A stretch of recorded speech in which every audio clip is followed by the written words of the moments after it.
읽겠습니다. 그 해가 돌아와 왕들이 출전할 때가 되매 다윗이 요압과 그에게 있는 그의 부하들과 온 이스라엘 군대를 보내니 그들이 암몬 자손을 멸하고 라빠를 에워쌌고 다윗이 예루살렘에 그대로 있더라. 저녁 때에 다윗이 그의 침상에서 일어나 왕궁 옥상에서 거닐다가 그곳에서 보니 한 여인이 목욕을 하는데 심히 아름다워 보이는지라. 다윗이 사람을 보내 그 여인을 알아보게 하였더니 그가 아뢰되 그는 엘리암의 딸이요 햇사람 우리아의 아내 밧세바가 아니니까 하니, 다윗이 전령을 보내어 그 여자를 자기에게로 데려오게 하고 그 여자가 그 부정함을 깨끗하게 하였으므로 더불어 동침함에 그 여자가 자기 집으로 돌아가니라.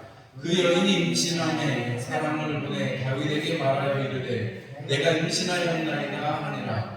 다윗이 요압에게 기별하여 햇사람 우리아를 내게 보내라 하매 요압이 우리아를 다윗에게로 보내니 우리아가 다윗에게 이르매 다윗이 요압의 안부와 군사의 안부와 싸움이 어떠했는지를 묻고 그가 또 우리아에게 이르되 내 집으로 내려가서 발을 씻으라 하니 우리아가 왕궁에서 나가매 왕의 음식물이 뒤따라 가니라. 그러나 우리아는 집으로 내려가지 아니하고 왕궁문에서 그의 주의 모든 부하들과 더불어 잔지라. 어떤 사람이 다윗에게 아뢰되 우리아가 그의 집으로 내려가지 아니하였나이다. 다윗이 우리아에게 이르되 내가 길 갔다가 돌아오는 것이 아니냐 어찌하여 내 집으로 내려가지 아니하였느냐 하니 우리아가 다윗에게 아뢰되 어느 학교와 이스라엘과 유다가 야외 중에 있고 내 주 요압과 내 왕의 부하들이 각각들의 짐치고 있거늘 내가 어찌 내 집으로 가서 먹고 마시고 내 처와 같이 자리이까. 내가 이 일을 행하지 아니하기로 왕의 살아계심과 왕의 혼의 살아계심을 두고 맹세하나이다 하니라. 다윗이 우리아에게 이르되 오늘도 여기 있으라. 내일은 내가 너를 보내리라.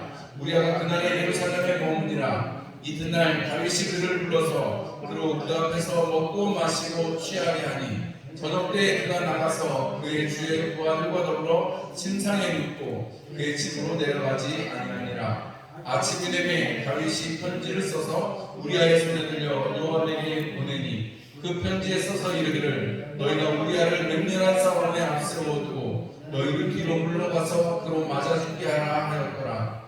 요압이 그 성을 살펴 농사들이 있는 것을 아는 곳에 우리아를 두니 그 성 사람들이 남아서 요압과 더불어 싸울 때 다윗의 부하 중 몇 사람이 엎드러지고 햇사람 우리아도 죽으니라.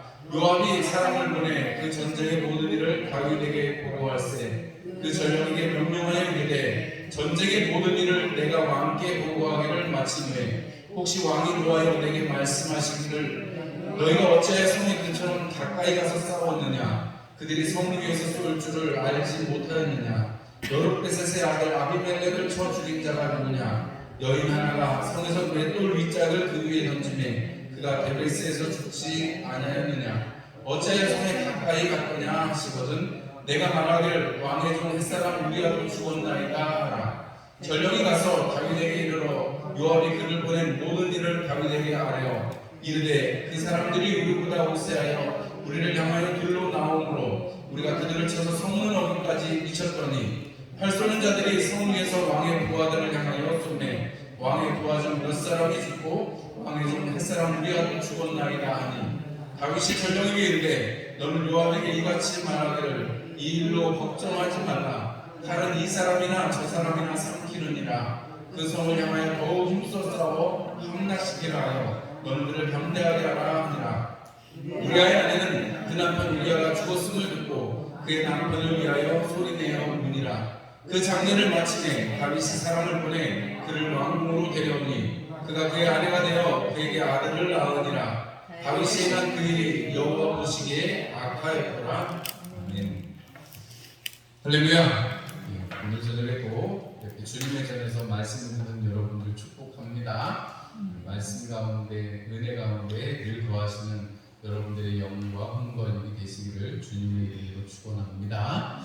오늘 저녁 사무엘하 11장 1절에서 27절의 말씀으로 다윗의 악행이라는 제목으로 함께 말씀을 나누려고 합니다. 여러분 한번 생각해 보시면 다윗이 얼마나 멋진 사람이냐. 사실 요 장면만 아니라면 다윗이 나중에 물론 이스라엘 백성들을 계수하는 것으로 하나님 앞에 죄를 짓기도 합니다만은 뭐 그거를 뺀다면 사실 요 일이 사실 제일 크죠. 그것도 뭐 중한 죄이긴 합니다만은 다윗이 어떤 굉장히 그러니까 비난을 가할 수 있는 어떻게 사람이 그럴 수 있냐 우리 그런 얘기 자주 하잖아요. 어떻게 사람이 그럴 수 있냐. 근데 사실 다윗이 사실은 그럴 가망성이 사실은 어떻게 보면 우리가 생각할 때는 없는 사람이었다고 보는 게 더 맞겠죠. 다윗이 얼마나 착해요. 어렸을 때부터 막내를 잘해가지고 그 시키는 대로 일 잘하고 그죠?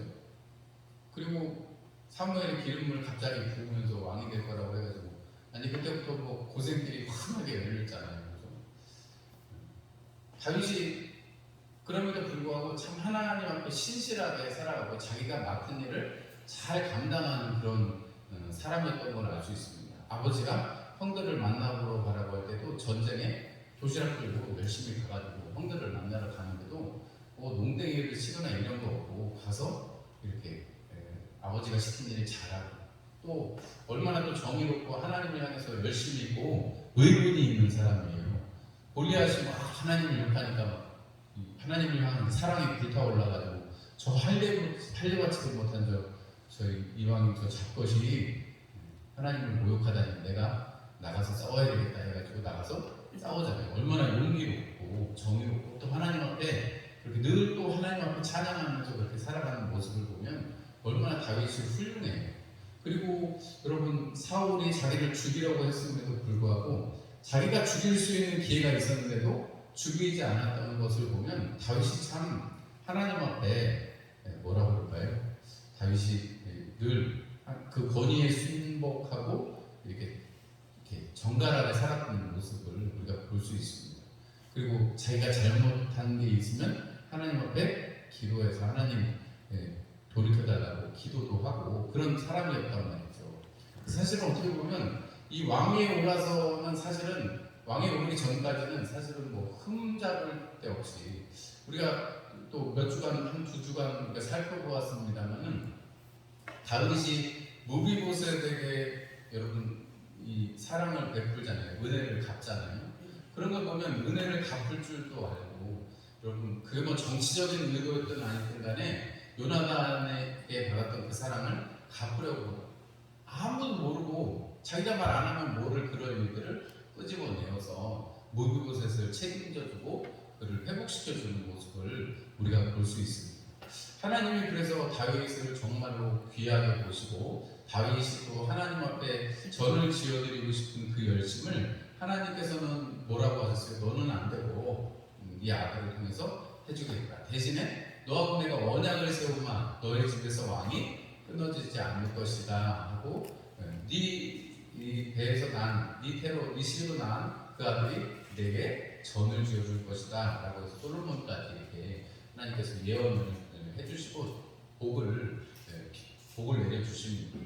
이 다윗이 이렇게 복받고 또 사방으로 전쟁을 해가지고 우리 지난장에서는 암몬하고 싸워서 정복해 가는 그러한 일들을 우리가 성경에서 보았습니다. 그래도 오늘 여기 보니까 다윗이 11장에 이제 다윗의 범죄가 나오는데 우리가 이 다윗의 이 범죄는 우리가 너무나 잘 아는 얘기니까 다윗이 두 가지 죄를 저질렀죠. 첫 번째는 간음이고 두 번째는 살인이죠. 자기 손으로 죽인 건 아니지만 그 살인 교사 이게 되잖아요, 그죠? 그러니까 죽인 거랑 마찬가지죠.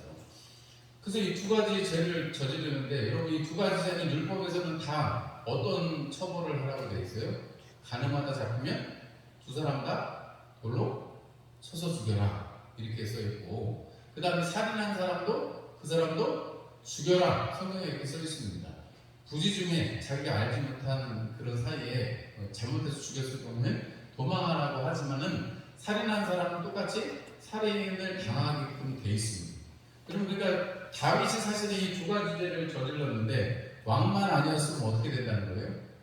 그 즉시로 율법의 심판을 받아야 되는데 다윗은 왕이어서 넘어갔어요. 사람들이 눈치채고 알기도 하겠지만 왜냐하면 우리가 마지막에 보면 요압이 하는 얘기 보면 우리 아들 죽였습니다 하는 그런 얘기를 하는 거 보면 뭔가 일이 있구나 하는 거는 다 이제 들어서 알았을 거란 말이죠. 요압도. 그런 걸 보면 다윗에게 있는 이 범죄함이 사실은 그 이전 같았으면, 물론 다윗이 이 범죄함 때문에 정말 침대가 눈물로 둥둥 떠다닐 정도로 내가 하나님한테 회개합니다라는 이런 시편도 짓지만은, 여러분 다윗이 이 일이 있기 전에는 하나님과 참 신실한 사람이었는데 다윗이 왜 이렇게 죄를 짓게 되었는가 우리가 생각해 본다 보면, 우리 암몬하고 싸울 때도 마찬가지잖아요. 정작 암몬하고 싸울 때 갔어야 되는데 전쟁에 슬슬 빠지는 다윗을 우리가 볼 수가 있습니다. 전쟁에서 왕들이, 오늘 여기 보면 1절에 보면 그 해가 돌아와 왕들이 출전할 때가 되었다고 기록을 하고 있습니다. 그러니까 왕들이 출전해서 왕들이 친히 친정을 베풀어야 된다는, 왕이 전쟁을 친히 해야 된다는 것을 성경은 이야기하고 있고, 하나님께서 다윗이라는 왕을 세워주신 것은 하나님의 나라 왕국을 든든하게 세우시기 위해서이기 때문에 왕이 반드시 어떻게 된다는 거예요? 전쟁에 나가야 된다는 것을 이야기하고 있는 것입니다. 그런데 다윗은 어떻게 했어요? 전쟁에 나가지 않았습니다. 전쟁에 나가지 않고 어떻게 해요? 요압과 그의 부하들만 보내게 되었습니다. 그래서 이 다윗이 이렇게 암몬 자손을 치러 가야 되는데 가지 않고 그대로 예루살렘에 그대로 있었다라고 1절 하반절에 다윗은 예루살렘에 그대로 있었다라고 말합니다. 여러분, 우리가 하나님께서 말씀하시는 곳, 하나님께서 있어야 할 곳에 우리가 있지 않는다면, 여러분 그때에는 전쟁에 나가지 않는 이 모습 속에서 우리가 무엇을 볼 수가 있냐면, 내가 안 가도 우리 요압과 군대 장관인 요압과 나의 용맹한 군사들은 언제든지 가서 이길 수 있다라고 생각을 하는 거잖아요. 그죠? 자기가 안 가고, 물론 이제 우리가 우리아의 고백 속에서 거기 보면 이렇게 우리아가 이렇게 고백하잖아요. 다윗에게 아내게 11절에 보면 언약궤와 이스라엘과 유다가 야영 중에 있고 그랬으니까 하나님의 언약궤를 모시고 지금 전쟁 중에 나갔는데 지금 다윗만 빠져 있는 거예요, 그죠? 다윗만 빠져 있고 모든 그 이스라엘과 유다, 모든 왕국의 모든 사람들이 나갔는데 다윗만 홀랑 빠져 있는 거예요. 근데 원래는 어떻게 된다는 거예요? 다윗이 그 언약궤를 모시고 전쟁에 나갔어야 되는데 안 나갔다는 사실을 보면, 다윗이 이제는 이 전쟁이 사실은 언약궤를 모시고 가 있고 요압도 그렇게 하나님의 언약궤를 모시고 가 있지만, 그 언약궤는 사실은 어떻게 보면 형식적인 것에 불과하고 자기들이 용맹하다고 하는 생각이 이미 그들 안에 싹트고 있었다는 사실을 알 수가 있습니다. 하나님을 모시고 갔으면, 하나님의 그 언약궤를 모시고 갔으면 당연히 그거를 여러분 언약궤 모셔올 때 다윗이 어땠어요? 모습이? 바지가 흘러내릴 정도로 춤을 췄잖아요. 그렇게 하나님의 언약궤를 모시고 다니는데, 올리는데 여러분 그렇게 열심히 했던 다윗이, 아니 전쟁을 하러 나가는데 그렇게 중차대한 일을 하는데 자기가 안 나가. 여러분 이게 정상적인 상황이 아니잖아요. 그런데 그 정상적이지 않은 상황이 그냥 이렇게 몇 번이고 반복이 되고 있는, 벌써 이게 그냥 성경상의 표현으로만 해도 두 번째인데, 여러분 이런 일들이 반복된다는 것은 왕이 굳이 나가지 않으셔도 됩니다 하는 소리를 들었다라는 것이고, 왕의 마음속에, 다윗의 마음속에 이제 내가 안 가도 우리 군사들이 용맹스러우니까 가서 뭐 그것쯤이야 이런 생각입니다. 하나님이 도우심, 하나님께서 이끌어 가시고 있는 전쟁이다라는 것은 이제 안중에 없고 우리 손으로 할 수 있다라고 하는 생각이 다윗과 그의 그 군대 장관이었던 요압과 그의 용사들에게 어떻게 보면 충만했던 것으로 우리가 생각이 되어집니다. 여러분 이렇게 우리가 자만하고 교만할 때 사실은 여러분 우리가 넘어지기 쉽습니다. 사도 바울은 그래서 선줄로 생각할 거든 넘어질까 조심해라 이렇게 말씀하죠. 여러분 우리가 다윗이 이렇게 하나님께서 평안함을 주시고 이기게 하시는 데는 하나님이 지켜주시고 그 백성들, 그 군사들을 하나님께서 이끌고 도우셨기 때문에 가능한 것이지 자기들의 힘으로 된 것이 아니라는 사실을 우리는 알아야 됩니다. 왜냐하면 다윗이 전쟁 속에서 병거와 여러분 그 마병들을 다 어떻게 했어요? 다 죽이고, 거의 다 죽이고 필요한 부분만 남겨놨던 걸 우리가 알 수 있죠. 여러분 거기서 우리가 알 수 있었던 교훈이 뭐예요? 하나님께서 친히 말씀하신 대로 병거에 의지하지 말아라 했던, 나를 의지하라고 했던 그 하나님의 음성을 쫓아가려고 부단히 노력했던 사람이 다윗이었는데 지금 이 현장에서 보면 다윗은 어떻게 해요? 이제 우리의 힘으로도 다 되니까 하나님을 안 찾아도 되는 그런 지경이 왔다는 거죠. 또 우리가 한 가지 알 수 있는 것은 이 긴장된 것이 늘어지고 교만해졌던 이런 마음뿐만이 아니라 그 다음에는 게으름이 찾아온 다윗의 모습을 볼 수가 있습니다. 전혀 부지런해지지 않아요. 양을 치려면 새벽부터 일어나야 되고 저녁까지 돌보고 이런 삶이 와 있을 것이고, 광야에서 살 때 여러분 아침부터 저녁까지 어떻게 될지 몰라서 경계하고 조심스럽게 살아갔던 다윗이었을 텐데, 하나님께서 이기게 하는 전쟁을 하게 하실 때 여러분 우리가 절름발이와 맹인의 소리도 우리가 주일날 들었습니다만, 예루살렘을 정복할 때에도 그 요새도 하나님께서 싸워서 이겨주신 것을 다윗은 다 알아보고 열심히, 그런 와중에 정말 부지런하게 싸웠을 텐데, 다윗이 오늘 거기 말씀에 보면 2절에 보면 저녁 때에 다윗이 그의 침상에서 일어났다 이렇게 기록을 하고 있습니다. 다윗이 그냥 원래 아침에 되면 일어나서 다녀야 되는 게 아니고 저녁 때에 침상에서 일어났다는 걸 보면 다윗이 게을러지고 그 안에서 늦잠을 자고 그냥 이 생활이 규칙적인 게 아니라 자기가 그냥 먹고 싶을 때 먹고 쉬고 싶을 때 쉬고 자고 싶을 때 자는 이런 모습으로 바뀌는 모습을 우리가 알 수가 있습니다. 여러분 이런 모습이 왜 그래요? 이제 나는 안 나고 내가 할 일이 없으니까 그럽니다. 내가 할 일이 없어요. 왜냐하면 사람들을 다 세워놨잖아요. 군대 장관 요압은 암모는 치러 나가고 또 다른 사람들 다쳐서 알아서 이제 돌아가니까 정말 평온하니까 여러분 게을러지고, 그리고 우리가 무엇보다도 이렇게 게을러지는 것을 여러분 우리가 정말로 조심해야 돼요. 성경에 잘못 말씀은 게으르면 빈궁이 강도같이 온다 그랬는데, 여러분 그게 그냥 뭐 게을러지면 사람이 가난해진다 이런 표현도 되지만, 여러분 이런 게으름 속에서 뭐가 찾아와요? 유혹이 찾아오잖아요. 그죠? 이 저녁 때에 일어나서 낮부터 일어나서 열심히 다녔으면 그럴 일이 없는데 저녁에 늦음하게 일어나서 해지는 노을 끝에 여인이 목욕하는 모습을 보니까 딱 넘어갔다는 거예요. 그렇게 게으름 중에 있으니까 여러분 더 유혹받기 쉬운 모습이 되는 것이죠. 그리고 이런 모든 것들의 중심에는 사실은 다윗이 여러분 이 광야에 있을 때도 그랬고, 그 다음에도 미갈이라는 분명히 사울의 아내가 있었는데도 불구하고 광야에 있을 때도 벌써 둘이나 이렇게 부인을 얻고, 예루살렘에 올라와서도 여러 부인을 두었던 것을 우리가 기억하신다면, 다윗이 그 권력을 유지하기 위해서 혹은 뭐 본인이 정욕적이었던지 간에 여러분 여러 부인들을 두고 왕자들을 두었는데, 다윗이 살아생전에 자기 아들들끼리 싸워서 서로 죽이기도 하고 아들한테 쫓겨나기도 하고, 여러분 이런 일들이 왜 있어요? 다윗이 여러 부인을 두고 많은 아들을 두었기 때문에 그렇습니다.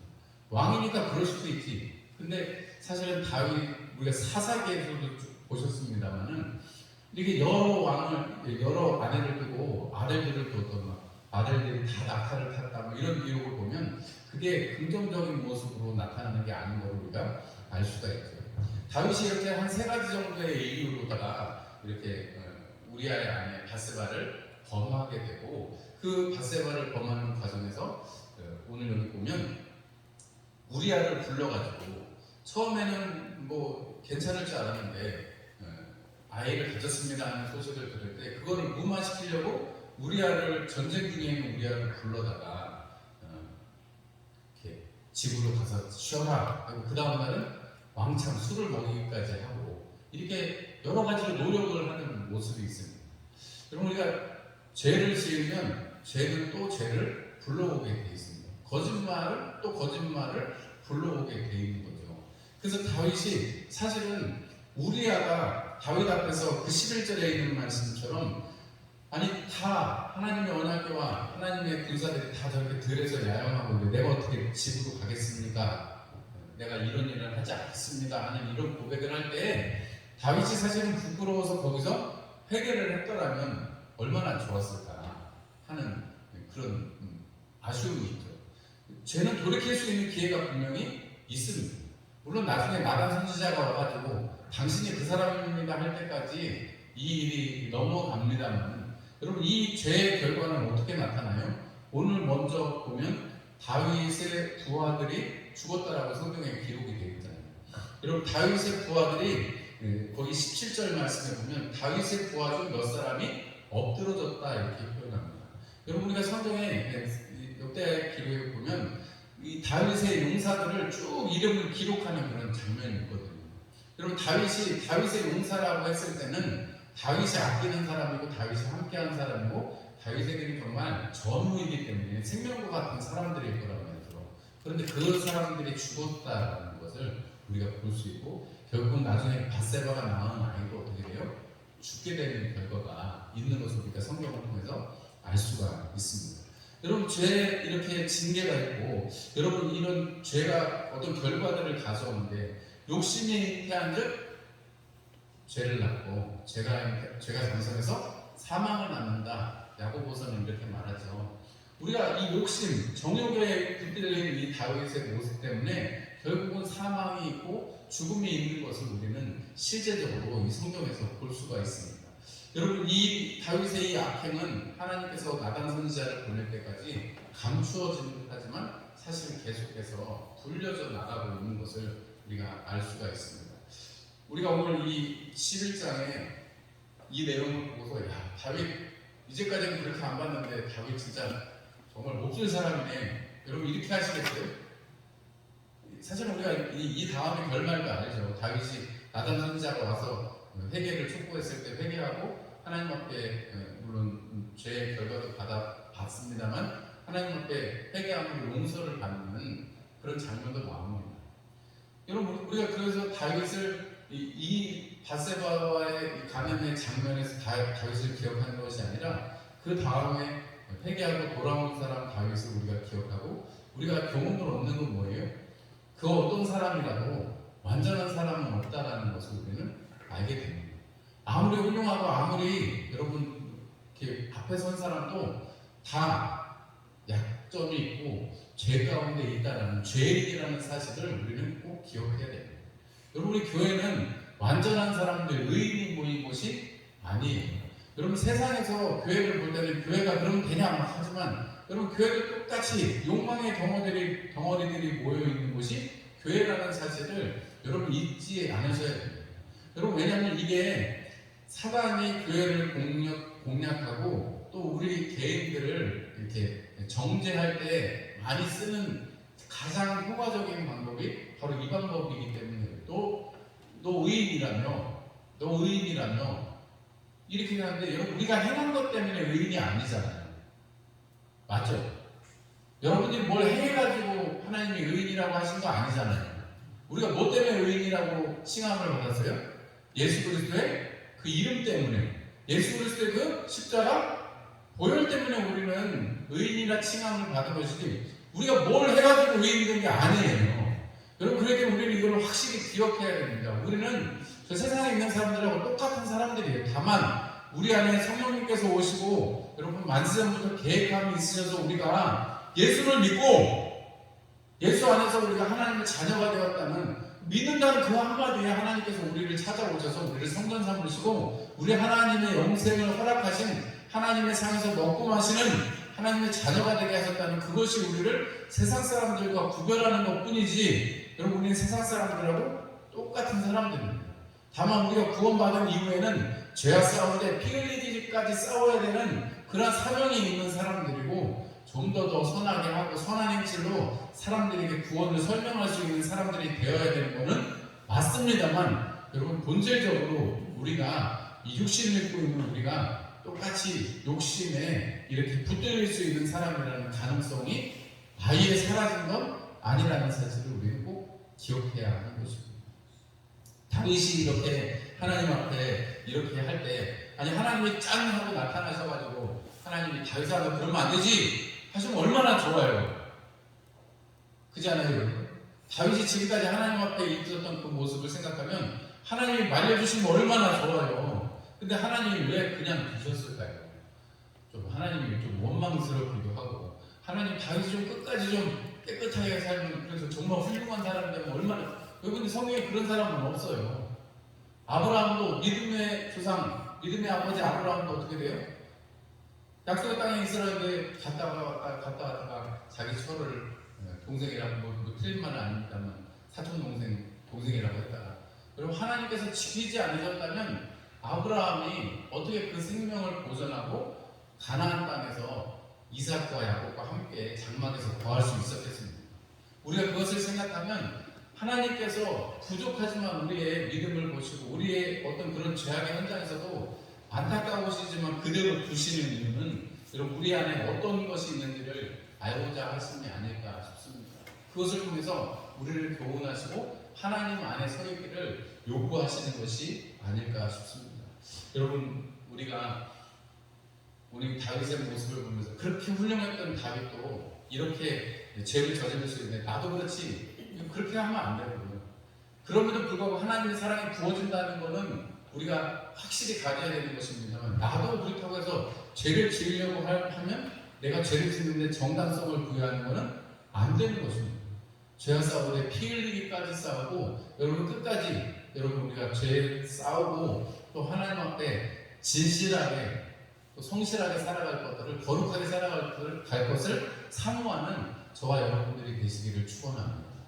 여러분 이번 한 주간에 성령 강림주일이라고 말씀드렸잖아요. 그리고 금요일 날은 우리 한 달에 한 번 있는 금요기도회 소망의 금요일 소금기도회 있는데 여러분들이 마음속에 하나님 앞에 소망을 품고 나오시기를 바라고 성령 충만함을 더 사모하실 수 있는 저와 여러분들이 되시기를 주님의 이름으로 축원합니다. 기도하겠습니다. 하나님 우리 아버지 감사합니다.